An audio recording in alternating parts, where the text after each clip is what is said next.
बिस्मिल्लाहिर्रहमानिर्रहीम। नाज़रीन अस्सलाम वालेकुम, मैं हूँ इमरान वसीम। नाज़रीन, इस वीडियो लॉग में चीफ जस्टिस कादी फ़ाइज़ा की सरबराही में आज जो फुल कोर्ट की समाअत हुई है, अदालती कार्रवाई हुई है, उसका अहवाल आपके साथ हम शेयर करेंगे। वैसे तो आज PTV लाइव पर भी आपने स्ट्रीमिंग देखी होगी, लेकिन ज़ाहिर सी बात है कि इतनी लंबी जो प्रोसीडिंग है वो कौन देखता है। आज कल का जो ज़माना है, वक्त की किल्लत होती है, तो लोगों की ख्वाहिश होती है कि जो 2.5-3 घंटे की कार्रवाई है वो 15 से 20 मिनट तक में जो है वो उन तक पहुंचा दी जाए। तो आज 11:35 पर अदालती कार्रवाई का आगाज़ हुआ था और 2:20 पे अदालती कार्रवाई में वक्फा किया गया और अब 3:10 पर दोबारा से अदालती कार्रवाई का आगाज़ होगा। और ये वक्फा किया गया अटॉर्नी जनरल की दरख्वास्त पे। उन्होंने वियाना जाना था, वहाँ पे इंडस वाटर ट्रीटी के हवाले से पाकिस्तान का केस है, तो उनका ये कहना था कि मुझे सुन लिया जाए ताकि मैं पाकिस्तान के लिए जो केस है इंटरनेशनल कोर्ट में वहाँ पे जाके पेश हो सकूँ। तो फिर अदालत ने वक्फा किया है कि तमाम वकला भी वक्फा ले लें और अपने आर्गूमेंट भी दोबारा से देख लें, दोबारा से तैयारी कर लें जिन्होंने बाद में दलाइल देने हैं। तो 3:10 अदालती कार्रवाई का आगाज़ होगा। तो अब तक की जो अदालती कार्रवाई है, कोशिश करेंगे 15 से 20 मिनट में उसका जो अहवाल है वो आपकी खिदमत में पेश करेंगे। तेज़ से जल्दी ये चीज़ें आपके साथ शेयर करना चाहूँगा। आज जब फुल कोर्ट आके बैठा तो ख्वाजा तारिक रहीम साहब रोस्ट्रम पे आए और उनकी जानिब से जस्टिस कादी फ़ाइज़ा को वेलकम किया गया और कहा गया कि मैं आपके लिए अपनी नेक तमन्नाओं और ख्वाहिशात का इज़हार करता हूँ और ये भी कहा कि उम्मीद करते हैं कि बार जो है वो अदालत के साथ तावन करेगी। इसके बाद कादी फ़ाइज़ा साहब ने माज़रत की। जो आज 9:30 बजे अदालती कार्रवाई का आगाज़ होना था, तो जस्टिस कादी फ़ाइज़ा साहब ने बताया कि क्योंकि फुल कोर्ट मीटिंग चल रही थी, उसमें आज हमने फैसला किया है कि हमारी जो अदालती कार्रवाई का पायलट प्रोजेक्ट है ये आज चलेगा और एक कमेटी बना दी। उन्होंने कहा ये कमेटी हतमी तौर पे इस प्रोसीडिंग के हवाले से, लाइव स्ट्रीमिंग के हवाले से जो मोडेलिटीज़ है उसको तय करेगी। यानी ये केस आज तो लाइव दिखाया जा रहा है, लेकिन फर्दर जो कुछ भी होना है ये वो कमेटी तय करेगी इस लाइव स्ट्रीमिंग की मोडेलिटी के हवाले से कि कैसे लेके चलना है, इस केस को आगे चलाना है। इसी केस की हद तक लाइव स्ट्रीमिंग होगी या आइंदा आने वाले दिनों में कौन से केसेस हैं जिनकी लाइव स्ट्रीमिंग PTV भी जो है वो दिखाई जा सकती है। इसके बाद जज साहब अपने काजी साहब ने पूछा भी कौन से दरख्वास्त गुजार हैं, उनके कौन से वकला हैं। तमाम चीज़ों को स्ट्रीमलाइन करके काजी फ़ाइज़ा साहब ने नोट किया और फिर ख्वाजा तारिक रहीम साहब से कहा कि आप अपने दलाइल का आगाज़ करें। लेकिन उससे पहले काजी फ़ाइज़ा साहब ने बताया कि चूँकि ये एक बहस चल रही थी कि फुल कोर्ट होना चाहिए, लार्जर बेंच होना चाहिए, तो काजी फ़ाइज़ा साहब ने कहा कि क्योंकि इस बेंच के एक जो रुकन थे काजी अपना बंदियाल साहब, वो रिटायर हो गए हैं, तो उनकी रिटायरमेंट के बाद बेंच दोबारा से रिकन्स्टिट्यूट किया गया है, दोबारा से तश्कील दिया गया है और फुल कोर्ट बनाया गया है ताकि कोई इस बेंच के ऊपर सवाल ना उठा सके कि छोटा बेंच क्यों बनाया, बड़ा बेंच क्यों नहीं बनाया, कौन से जज को शामिल करना था, कौन से जज को शामिल नहीं किया गया। तो हमने फुल कोर्ट बना दी और साथ में काजी फ़ाइज़ा साहब ने अपना पहली रूलिंग भी दे दी, पहला फैसला भी दे दिया कि फुल कोर्ट की तश्कील के हवाले से जितनी दरख्वास्तें आई हैं उन तमाम दरख्वास्तों को हम एक्सेप्ट करते हैं। इसके बाद ख्वाजा तारिक रहीम साहब ने अपने दलाइल का आगाज़ किया और ख्वाजा तारिक रहीम साहब ने कहा कि मैं ये बताऊँगा कि ये दरख्वास्तें हम क्यों लेके आए हैं। तो जब उन्होंने अपने इस दलाइल का आगाज़ किया तो अतर मिनल्ला साहब ने उनसे सवाल पूछा कि सबसे पहले तो आप ये बताएं कि आपकी लीगल प्रपोजिशन क्या है, आपके कानूनी जो है वो दलाइल क्या है। और फिर ख्वाजा साहब ने कहा कि जो बेंच तश्कील देने का अख्तियार है वो सुप्रीम कोर्ट ऑफ पाकिस्तान का है, ये मेरी पहली फार्मूलेशन है। काजी फ़ाइज़ा साहब ने कहा क्योंकि इस दौरान जब ख्वाजा तारिक रहीम साहब दलाइल दे रहे थे, बहुत सारे जज साहबान ने उनसे सवालात पूछे, तो ख्वाजा साहब से काजी फ़ाइज़ा साहब ने कहा कि ऐसा करें, जो हमारे साथी जजेस के सवाल हैं इन्हें आप नोट कर लें, अपने दलाइल मुकम्मल करें, उसके बाद अपने दलाइल का आप दलाइल मुकम्मल करने के बाद उन सवालों का जवाब दे दीजिएगा। फिर दोबारा से सवालात शुरू हुए तो काजी फ़ाइज़ा साहब ने कहा कि और अच्छा होता यह था कि जब सवाल पूछे जाते थे तो ख्वाजा तारिक रहीम साहब उन सवालों को एड्रेस करने लगते थे। तो काजी साहब ने कहा कि अपने लिए आसान चीज़ों को बनाएं, सवाल नोट करते जाएं, आर्गूमेंट मुकम्मल करने के बाद इन सवालों का तहरीरी तौर पे या ज़बानी तौर पे जो आपने जवाब देना होगा वो जवाब दे दीजिएगा। और फिर उन्होंने ये भी कहा कि अब आप सवाल का जवाब दे दें, बाद में जाके आपको ये एहसास हो कि आपको इस सवाल का जवाब ये नहीं देना था, आपने बेहतर सवाल का जवाब देना था, तो फिर आपके लिए मुश्किलात हो जाएंगे। तो आप अपने इन चीज़ों को आसान करें। ख्वाजा तारिक रहीम से मुकालमा हुआ जस्टिस मंदोखेल साहब का। उन्होंने कहा कि आप ये बताएं कि आर्टिकल जो 191 है आर्टिकल का, आइन के आर्टिकल 191 जो है उसको आप पढ़ें। उसको पढ़ा तो फिर कहा मंदोखेल साहब ने कि इसमें तो लिखा गया है कि जो रूल्स हैं वो सुप्रीम कोर्ट के बनाएगी आइन के तहत, उसमें कानून को भी शामिल किया गया है, कानून की शर्त भी रखी गई है। तो पार्लियामेंट ने अब कानून बना दिया है, तो फिर इस कानून के ऊपर एतराज़ किस बात का है।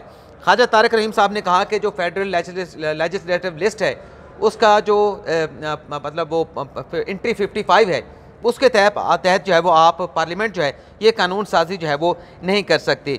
और फिर ये भी कहा ख्वाजा तारक रहीम साहब ने कि आइन के आर्टिकल 191 के तहत जो है ये सुप्रीम कोर्ट का इंटरनल फंक्शन है, इंटरनल मैटर है, जिसमें पार्लियामेंट मुदाखलत जो है वो नहीं कर सकती। और फिर आगे चल के जस्टिस कादी फायसा साहब ने कहा कि आप जो अपने दलाइल हैं सिर्फ अपनी दरख्वास्त की हद तक महदूद रखें। पार्लियामेंट कल को कौन सा कानून बनाती है, कौन सा कानून नहीं बनाती, जब वो कानून आएगा तब देखा जाएगा। इस वक्त जो आपकी दरख्वास्त है अपने दलाइल सिर्फ उसी दरख्वास्त तक महदूद रखें। मुनीब अख्तर साहब ने सवाल किया कि इस कानून के तहत जो कमेटी बनेगी प्रैक्टिस एंड प्रोसीजर एक्ट के तहत, वो जुडिशल, क्या उसके जो फैसले होंगे वो जुडिशल होंगे या इंतज़ामी होंगे। मुनीब अख्तर साहब ने कहा कि आर्टिकल 184 का जो अख्तियार है वो जुडिशल अख्तियार है।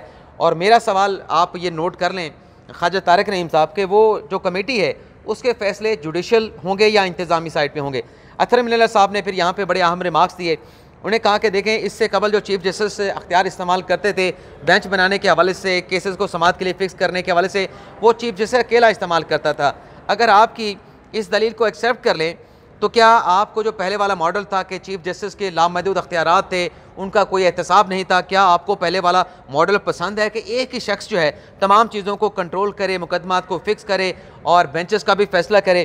फिर इजाज़ुल एहसन साहब ने कहा कि अदालती फ़ैसला मौजूद है, उस अदालती फ़ैसले में ये कह दिया गया है कि बेंचेस बनाने का अख्तियार या जो सो मोटो लेने का अख्तियार है वो चीफ जस्टिस का है। अगर इस कानून को देखा जाए तो फिर जब तक वो जो जजमेंट है उस जजमेंट के मुताबिक तो सो मोटो लेने का अख्तियार कोई बेंच अगर सो मोटो लेता है तो वो रिकमेंड करेगा, अल्टीमेटली जो सो मोटो लेना है वो चीफ जस्टिस ने लेना है। तो ये भी एक सवाल उठाया अपने इजाज़ुल एहसन साहब ने। और फिर मुनीब अख्तर साहब ने कहा कि मैं सप्लीमेंट्री सवाल करूंगा, और ये एक तरीके की नोक झोंक थी जो अतहर मिनल्ला साहब ने सवाल किया था। तो ये हम जज साहबान में आप कह लें कि जो एक सवाल जज करता था फिर सप्लीमेंट्री में दूसरा सवाल जो है कोई और जज करता था, उसी सवाल को काउंटर करने के लिए हमारी जो असेसमेंट है।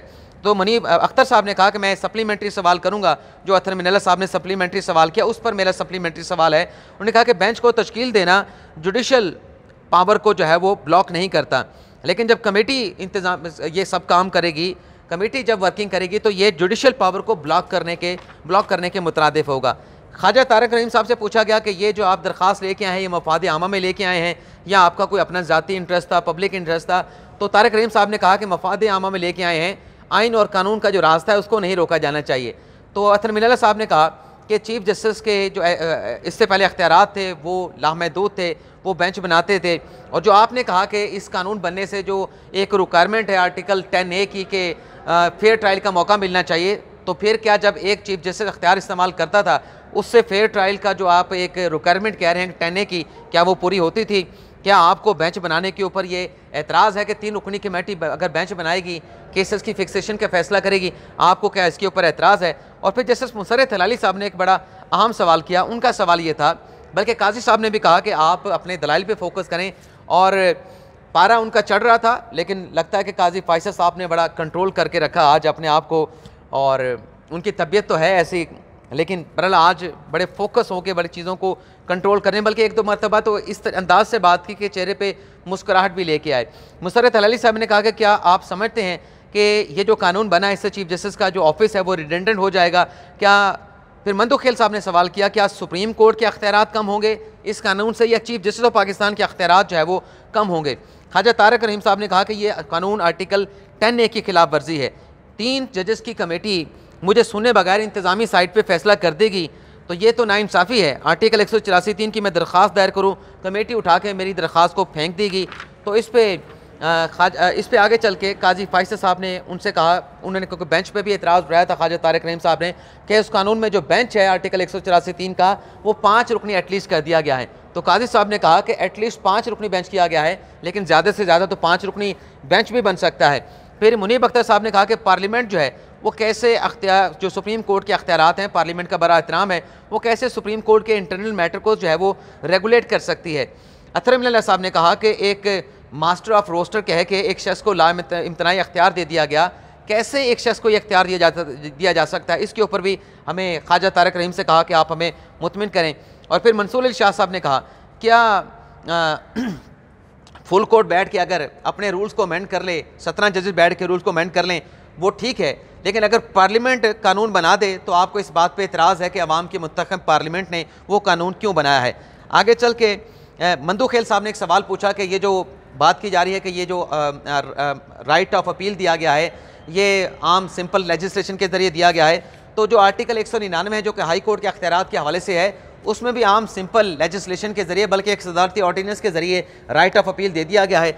डिक्टेटर का बनाया हुआ कानून काबिल कबूल नहीं, लेकिन जो पार्लियामेंट का बना हुआ कानून है उसके ऊपर एतराज़ उठाया गया, जिस पर मुनीब अख्तर साहब ने फिर सप्लीमेंट ये सवाल किया कि जो ये कानून है, वो जो कानून बना है 199 को रेगुलेट करने के हवाले से, क्या उसमें अपील तो दे दी गई है, क्या बेंचेस के हवाले से भी कोई चीज़ें लिखी गई हैं, चीफ जस्टिस के अख्तियारात के हवाले से भी कुछ लिखा गया है।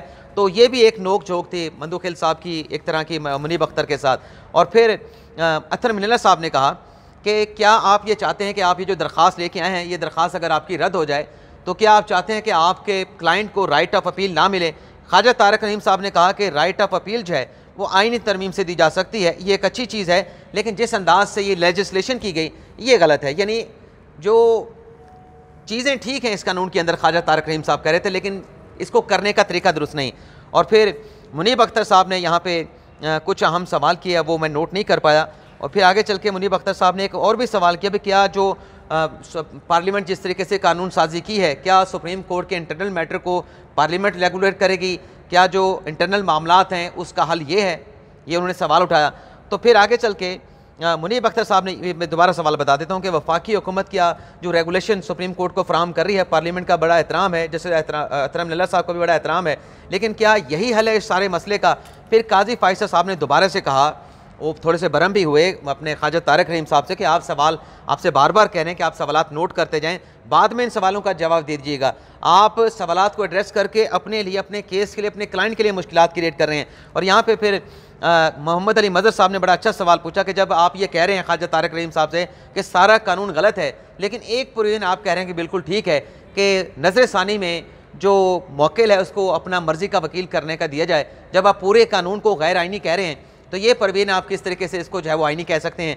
यहाँ पे काजी साहब ने बड़े अहम रिमार्क्स दिए। काजी साहब ने कहा कि बहुत से ऐसे कानून होंगे जो मुझे पसंद ना होंगे, लेकिन उन कानून को मैं अपनी पसंद की बुनियाद पे क्या कलदम करार दे दूँ।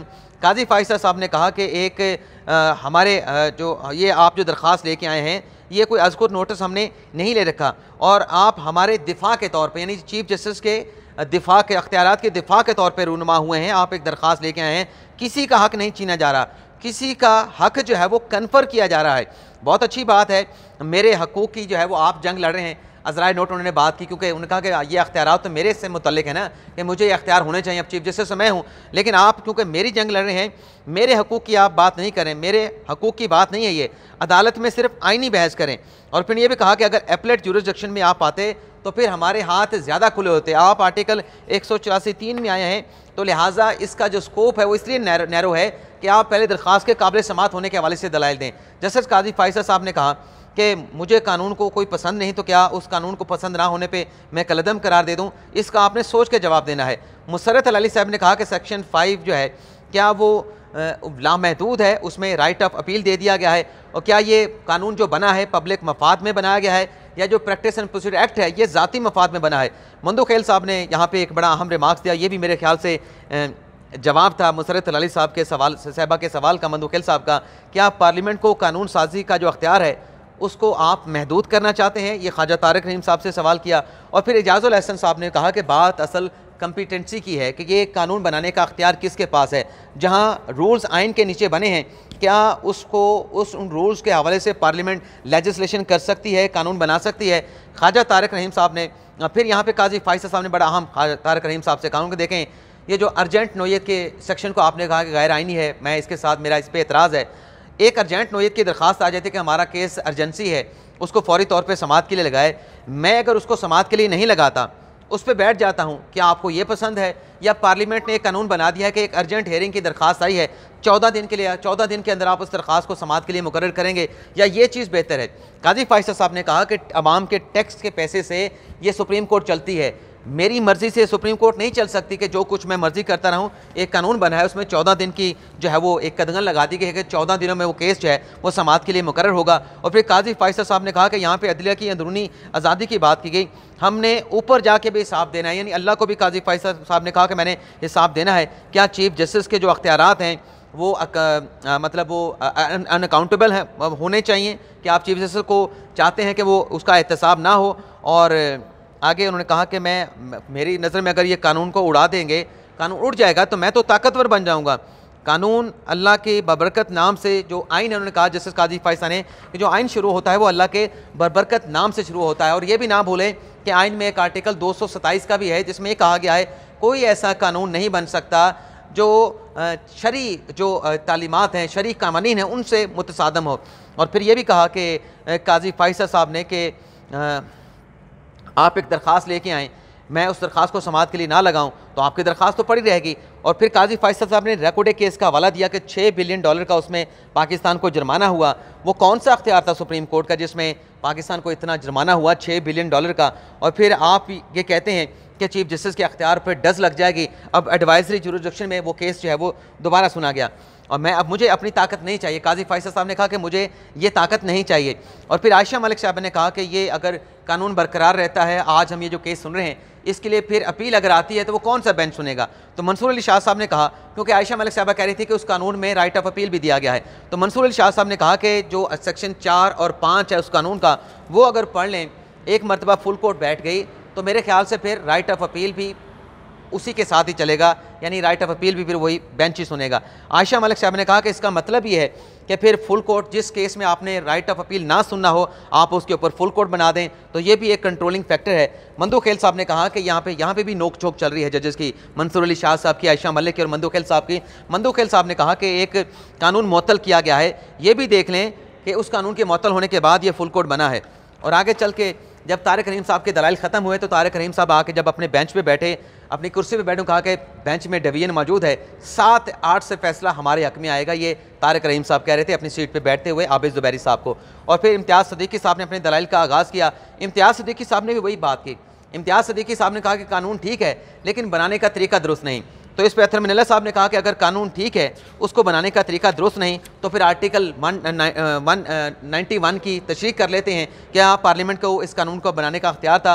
अतर मिनल्ला साहब ने कहा कि पहले चीफ जस्टिस का सवाबी अख्तियार था, इस अख्तियार को पार्लियामेंट ने रेगुलेट किया, 3 जजेस को इकट्ठा कर दिया एक कमेटी में, किसी के बुनियादी हकूक़ के खिलाफ वर्जी नहीं हुई और इस लेजिस्लेशन से जो अंदरूनी आज़ादी अदलिया की वो ज़्यादा मजबूत हुई है। और फिर इसमें राइट ऑफ अपील का हक भी दे दिया गया है। इसके अलावा तो पूरा कानून में कुछ भी नहीं। आपका कौन सा हक मुतासर हुआ? अगर पार्लियामेंट अदलिया को इस कानून साजी के ज़रिए ये कानून अदलिया को सिक्योर करेगा, आपको तो इस कानून को सराहना चाहिए। मंसूर अली शाह साहब ने कहा कि चीफ जस्टिस के, क्योंकि ये जो चीफ जस्टिस के खिलाफ रिमार्क्स आ रहे हैं अख्तियारात के खिलाफ, ये दरअसल बंदियाल साहब का ही एक फैसला था कि मास्टर ऑफ रोस्टर वगैरह सारी चीज़ें, ये उनसे मुतल्लिक रिमार्क्स आ रहे थे। मंसूर अली शाह साहब ने कहा क्या चीफ जस्टिस के जो अख्तियारात हैं वो अगर अख्तियारात हैं उससे वो अगर कम होते हैं, रेगुलेट होते हैं, क्या उससे अदलिया की आज़ादी पे कोई फ़र्क पड़ता है? मंसूर अली शाह साहब ने कहा क्या 3 जजेस का फैसला अदलिया की आज़ादी, 3 जजेस फैसला करेंगे उसमें अदलिया की आज़ादी में इजाफा होगा या कम होगा? सारी दुनिया में ये कुछ चल रहा है, पूरी दुनिया में कहीं ये नहीं लिखा गया कि चीफ जस्टिस जो है वो मास्टर ऑफ रोस्टर होगा। क्या चीफ जस्टिस के अख्तियारात को छेड़ना अदलिया की आज़ादी से फ़र्क पड़ता है? यहाँ पे इजाज़ुल हसन साहब ने कहा कि सवाल असल ये है कि ये कानून साजी कौन करेगा, ये रेगुलेशन कौन बनाएगा? और फिर मंसूर अली शाह साहब ने कहा कि आर्टिकल 191 कानून की बात करता है, कहीं कहाँ से कानून आएगा, ये कानून कौन बनाएगा, कैसे बनेगा, ये कानून क्या होता है, इस पे बहस हो सकती है। और फिर मंसूर अली शाह साहब ने ये भी कहा कि हमारे पास अर्जेंट नोयत के मुकदमात आते रहे लेकिन उनको समाअत के लिए मुकर्रर नहीं किया गया, चीफ जस्टिस ने फुल कोर्ट नहीं बनाया, अवाम जो है वो अवाम जो है वो पार्लियामेंट है और पार्लियामेंट ने यह कानून बनाया है। क्या 17 गैर मुंतखब जजेस किस तरीके से अपनी मर्जी से मुकदमात लगाएंगे, मुकदमात की समाअत को मुकर्रर करेंगे, अवाम की पार्लियामेंट एक फ़ैसला करे, क्या उससे अदलिया की आज़ादी पे फ़र्क पड़ता है?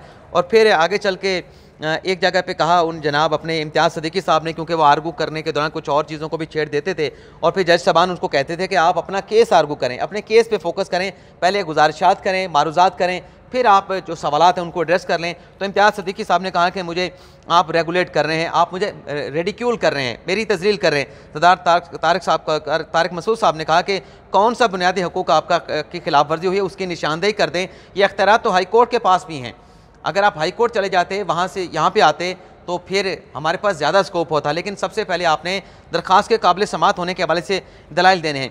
अतर मिनल्ला साहब ने कहा कि आप कह रहे हैं कि कानून अच्छा है, जब आप कहते हैं कि कानून अच्छा है फिर आप कहते हैं तरीक़ाकार गलत है, तो फिर आइन के आर्टिकल 191 की तशरीह क्यों ना कर ली जाए? और फिर आगे चल के काजी फैसल साहब ने कहा कि यहाँ पे मैं जो है वो आइन और कानून के ताबे हूँ। इस मुल्क में माशरा भी लगे हैं, इस मुल्क में माशरा के रेफरेंडम में 98% जो है वो वोट पड़े हैं। मुझे आप जजमेंट्स का हवाला ज़रूर दें, लेकिन वो जजमेंट इस बेंच के ऊपर लागू नहीं होती, क्योंकि ये 10 पूरा बेंच बैठा है, फुल कोर्ट बैठा है। जिस अदालती फैसलों का आप हवाला दे रहे हैं वो 10 जज ज़बान का है। और फिर जब आप किसी प्रेसिडेंट का, किसी जजमेंट का हवाला देंगे तो मैं आपसे ये कहूँगा कि आप आइन और कानून पढ़ के बताएं।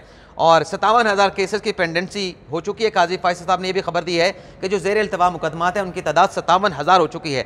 मंदू खेल साहब ने कहा कि चीफ जस्टिस आपके नहीं अवाम के हैं। उनसे कहा जनाब अपने इम्तियाज़ सिद्दीकी साहब से, अवाम के मुंतखब नुमाइंदों ने एक फ़ैसला करके एक कानून बनाया है। काजी साहब ने फिर आगे क्या कहा, मेरे ख्याल में मुख्तसर कर दें यहाँ पे। हाँ जी, अभी भी 2 पेज पढ़े हैं तो मैं कुछ अहम रिमार्क्स आपको बता देता हूँ। काजी साहब इम्तियाज़ सिद्दीकी साहब ने कहा कि कानून साज़ ने आइन की जो बुनियादी जो स्कीम है उसकी खिलाफ वर्जी की है। आइन से इनराफ जो है बुनियादी हकूक़ की खिलाफ वर्जी के ज़ुमरे में आता है। काजी फैसल ने कहा कि हमें क्या मालूम, मतलब क्या चाहते हैं आप, क्या चाहते हैं अवाम, क्या चाहते हैं, क्या लोगों से यहाँ पे जो लोग बैठे हैं उनसे पूछ लें कि वो इस कानून के बारे में क्या कहते हैं।